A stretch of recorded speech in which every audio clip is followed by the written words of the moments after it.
Good morning, I am Prarambha Dahal. Let's begin with the main stories. Proposed Chief Justice Rana mired in the suspicion arisen by his own previous rulings. Lawmakers remain skeptical despite Rana's pledge to reform the judiciary. Tenure of the Poverty Alleviation Fund under Prime Minister's jurisdiction ending today. 32 billion rupees spent in 14 years. Lives of target groups remain the same. Cabinet and Parliament Secretariat ignorant about the details of their personal secretaries. Receive secretary salaries merely on the basis of their names. And Bangladesh Prime Minister Sheikh Hasina secures third consecutive term with a landslide victory. Opposition condemns what it called a farcical election. The proposed Chief Justice Cholendra Samsir Rana has presented his work plan during his parliamentary hearing, vowing to reform the country's judiciary by doing away with all its irregularities. Rana, who had been dragged into controversy due to his own conduct, pledged to move ahead by giving justice, delivery and good governance the utmost priority. The lawmakers during the parliamentary hearing, however, repeatedly questioned him by digging into his debated background. Presenting his work plan at yesterday's hearing, Rana pledged to abide by the responsibilities bestowed by the Constitution. He said that he would commit himself towards uplifting the court's reputation and prioritizing the implementation of directives. In response, the lawmakers, however, questioned Rana by raising the context of his own judicial rulings in the past. During his tenure, Rana had ruled that gambling is an intellectual game besides transferring the ownership of public lands to individuals, among others. The lawmakers have also sought answer from the proposed Chief Justice regarding Justice Deepak Raj Joshi, who has continued working in the judiciary despite being called back via parliamentary hearing. Meanwhile, the hearing of Rana was suspended yesterday as the staff at the Parliament Secretariat refused to work after 4 p.m., demanding extra allowance for overtime duty.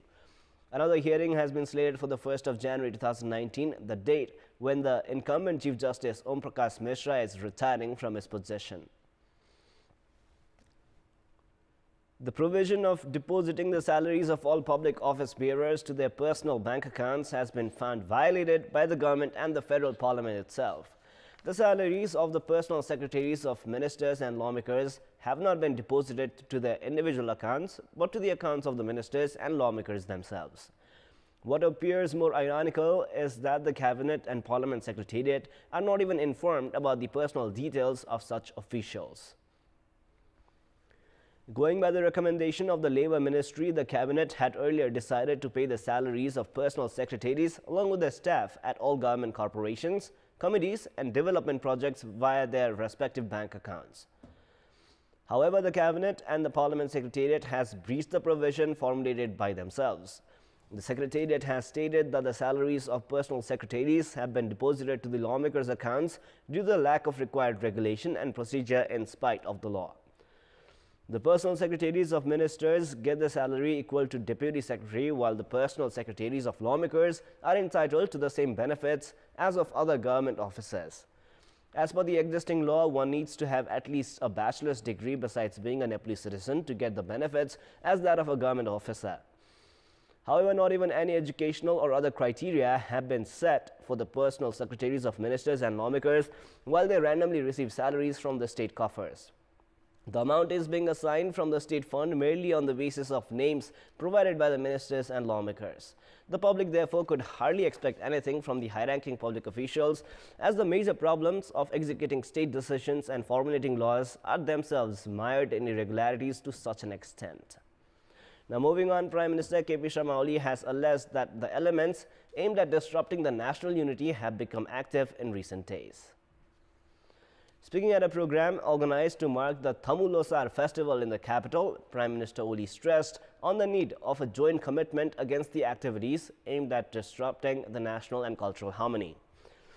Premier Oli also pledged that the government would prioritize the preservation of the cultures and festivals belonging to ethnic and indigenous nationalities. Speaking at the program, the organizer, however, had expressed discontent with the Prime Minister over the government's scrapping of the public holiday on the day of Thamu Losar. The Gurung community in the country celebrate the festival with a lot of fanfare as the beginning of their new year.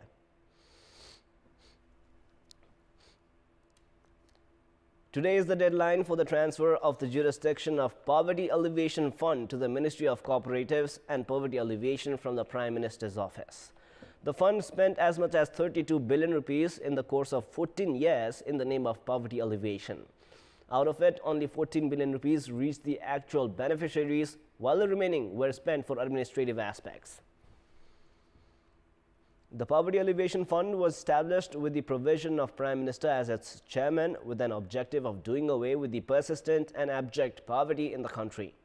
Since the day of its establishment, the fund has already spent 32 billion rupees provided as grant by the World Bank.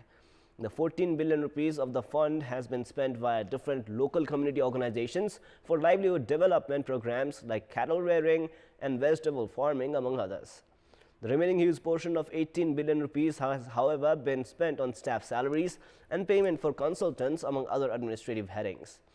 Although the fund has insisted that the scheme has helped uplifting 900,000 families of 554 local levels from the level of poverty, there has hardly been any changes in the lives of the targeted population.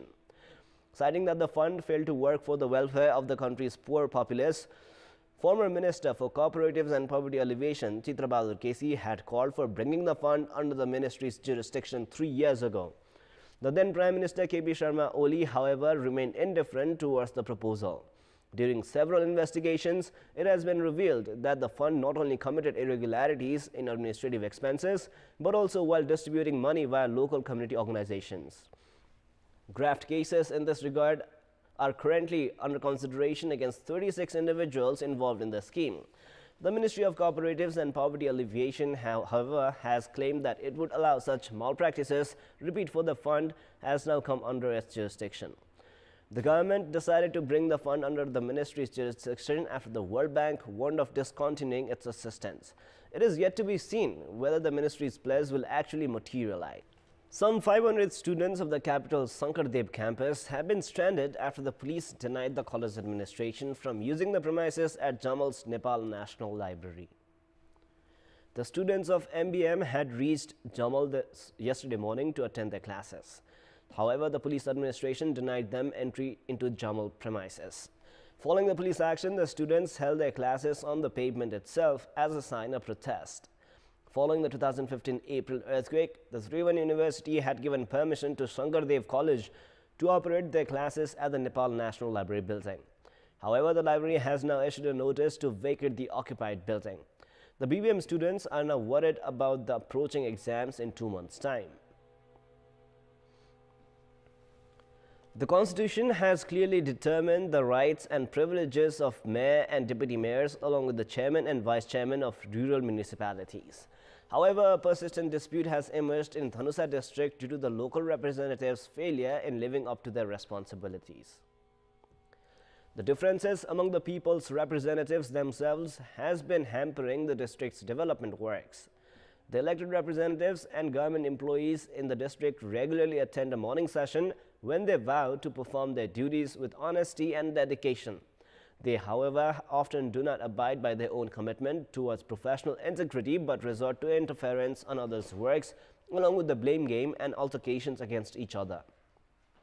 The arguments, however, are not related to any development works or improving service delivery to the public, but merely about vested interests and personal benefits.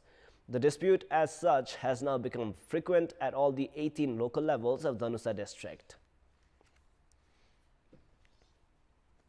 The rice provided as grant by the Japanese government to distribute to the residents of Karnali province has remained stuck at the godown of Nepal Food Corporation. The corporation has set an expensive price for the rice, due to which the public has stopped buying it. Altogether, 27,000 quintals of rice provided as grant from the Japanese government was brought to Surkhet by the year 2017. The Food Corporation has set the price of the rice at 40 to 56 rupees per kilogram. The price has been reduced from the previous 65 rupees, anticipating an increase in its sale. The residents of Karnali province, however, are still not willing to buy the rice, citing that it was still expensive and that the taste of the Japanese rice is not as good as the one produced in Nepal. The rice that was sent to Nepal was collected through the voluntary donation of Japanese citizens, meant for the poor Nepalese people dwelling in the hilly and mountainous districts.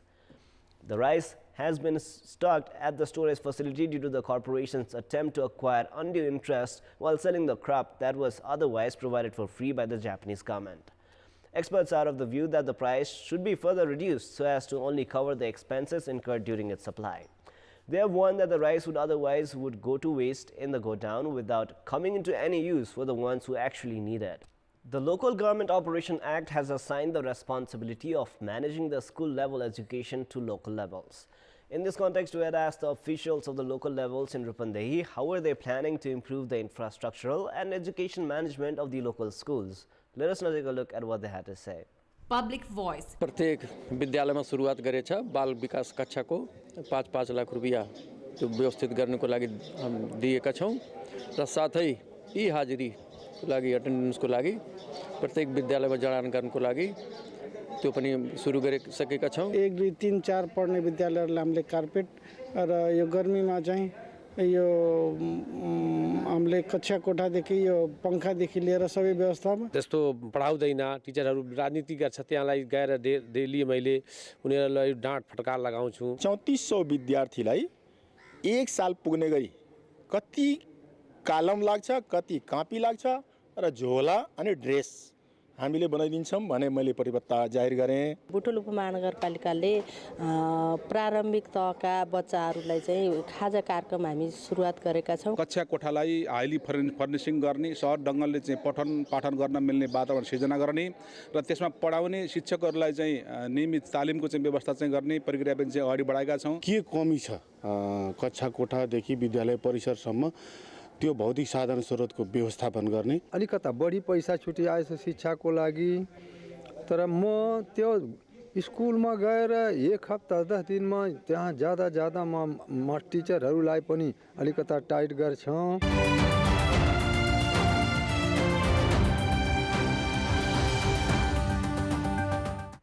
It is now time for our segment Public Pulse, where you text us with your opinion. Public pulse. The question is, why has the money spent for poverty alleviation failed to produce any result? Your options are A, not reaching the target groups, B, undue administrative expenses, and the last option, option C, is incorrect samples. The voting is on. You can type NEWS, select your option A, B, or C, and then send it to 34001 to share your opinion with us. With this, let us move on to the sports news. Sports news. 3 matches of the Game Week 12 under the Martyrs Memorial A Division League are slated for today. Manang Warsangdi Club MMC are champions-elect with their winning run ensuring them 33 points in 11 matches. Manang secured the title with 2 matches to play following their 3-1 win against their nearest followers Sankata. The contest now will be interesting for the second spot, which is a close competition between Sankata, 3-star and 3-1 Army. Army play against Jalakal Youth Club. The match, which will be played at the APF's ground in Halchok, will kick off at 2:30 p.m. Army are placed 4th in the league table with 21 points. A win today would take Army to the 3rd place, overtaking 3-star. 3-star themselves have 23 points, while 2nd placed Sankata have 25 points. The first match of the day, slated for an 11 a.m. kickoff at Anfa Complex Sadabata, will see Neuro Team NRT take on Machindra, while the second match at the same venue, which will kick off at 2:30 p.m., will see Friends play against Brigade Boys. League champions Manang Morsangdi will purse 5 million rupees, while runners-up will receive 3.5 million and 3rd place team will bag 2.5 million rupees. It has been difficult to organize regional competitions in the hilly districts of the far western region due to the lack of proper sporting grounds. Due to this, most of the competitions are being organized in school premises or locals' private lands. Last year, organizing a regional cricket tournament in Dalildura went through a huge difficulty due to the scarcity of proper playing ground. The competition was ultimately held by preparing a ground on one of the unused fields of a local resident. There is not even a playground in Dalildura, Doti, Bazang and Darchula districts. The only ground in Baitari has also remained stranded for the past 4 years due to the dispute regarding construction. Even the Sports Development Committee assigned with the responsibility of organizing sporting events has failed to make any serious efforts in terms of preparing proper playgrounds. This has significantly disappointed the sports enthusiasts in the far western region. That is all for the moment. Our next English bulletin will air at 11 a.m. Thank you for watching Kantipur TV SD. Have a great day ahead.